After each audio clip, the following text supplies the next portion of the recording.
He will win who knows when to fight and when not to fight. In the midst of chaos, there is also opportunity.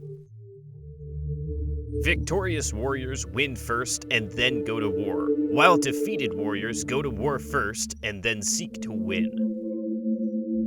If you know the enemy and know yourself, you need not fear the result of 100 battles.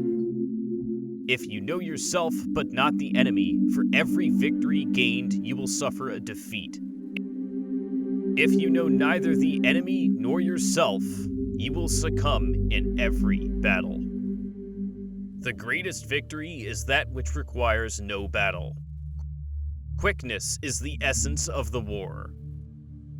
Even the finest sword plunged into salt water will eventually rust. The art of war is of vital importance to the state. It is a matter of life and death, a road either to safety or to ruin. Hence, it is a subject of inquiry which can on no account be neglected.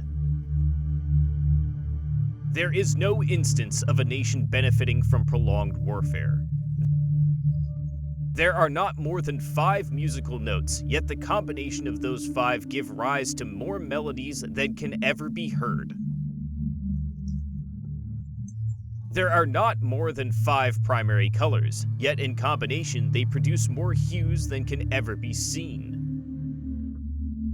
There are not more than 5 cardinal tastes, yet in combination of them yield more flavors than can ever be tasted. Who wishes to fight must first count the cost.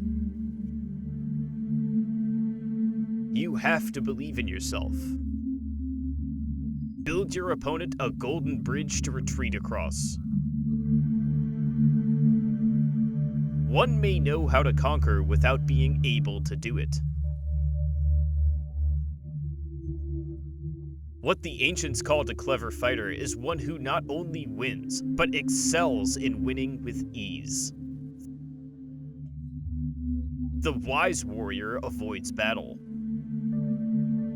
The whole secret lies in confusing the enemy, so that he cannot fathom our real intent. One mark of a great soldier is that he fight on his own terms or fights not at all. If the mind is willing, the flesh could go on and on without many things. He who is prudent and lies in wait for an enemy who is not will be victorious. Anger may in time change to gladness, vexation may be succeeded by content. But a kingdom that has once been destroyed can never come again into being. Nor can the dead ever be brought back to life. There are roads which must not be followed, armies which must not be attacked, towns which must not be besieged, positions which must not be contested, commands of the sovereign which must not be obeyed. Attack is the secret of defense. Defense is the planning of attack. Great results can be achieved with small forces. Opportunities multiply as they are seized. If quick, I survive. If not quick, I am lost. This is death. To secure ourselves against defeat lies in our own hands, but the opportunity of defeating the enemy is provided by the enemy himself.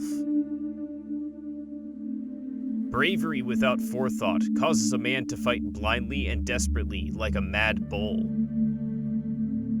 Such an opponent must not be encountered with brute force, but may be lured into an ambush and slain. Wheels of justice grind slow, but grind fierce. Never venture, never win. The skillful tactician may be likened to Shui Zhen. Now the Shui Zhen is a snake that is found in the Xiyang Mountains. Strike at its head, and you will be attacked by its tail. Strike at its tail, and you will be attacked by its head. Strike at its middle, and you will be attacked by its head and tail both. It is easy to love your friend, but sometimes the hardest lesson is to learn to love your enemy. Be where your enemy is not. Who does not know the evils of war cannot appreciate its benefits. In battle, there are not more than two methods of attack, the direct and the indirect. Yet these two in combination give rise to an endless series of maneuvers. Plan for what is difficult while it is easy. Do what is great while it is small. The opportunity of defeating the enemy is provided by the enemy itself. Foreknowledge cannot be gotten from ghosts and spirits, cannot be had by analogy, cannot be found out by calculation. It must be obtained from people who know the conditions of the enemy. If you fight with all your might, there is a chance of life, whereas death is certain if you cling to your corner. Do not swallow bait offered by the enemy. Do not interfere with an army that is returning home. We cannot enter into alliances until we are acquainted with the designs of our neighbors. When the outlook is bright, bring it before their eyes, but tell them nothing when the situation is gloomy. The worst calamities that befall an army arise from hesitation. If there is disturbance in the camp, the general's authority is weak. Hence, that general is skillful in attack whose opponent does not know what to defend. And he is skillful in defense whose opponent does not know what to attack. Those skilled at making the enemy move do so by creating a situation to which he must conform. They must entice him with something he is certain to take, and with lures of ostensible profit, they await him in strength. Energy may be likened to the bending of a crossbow, decision to the releasing of a trigger.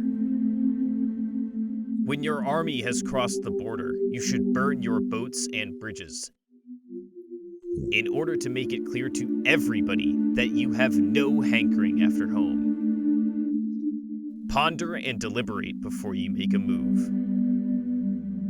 The supreme art of war is to subdue the enemy without fighting.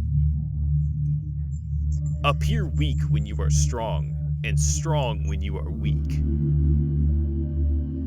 Thus the expert in battle moves the enemy and is not moved by him.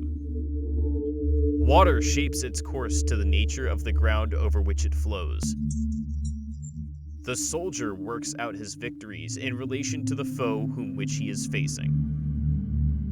When one treats people with benevolence, justice, and righteousness, and reposes confidence in them, the army will be united in mind, and all will be happy to serve their leaders. There are 5 dangerous faults which may affect a general. 1. Recklessness, which leads to destruction. 2. Cowardice, which leads to capture. 3. A hasty temper, which can be provoked by insults. 4. A delicacy of honor, which is sensitive to shame.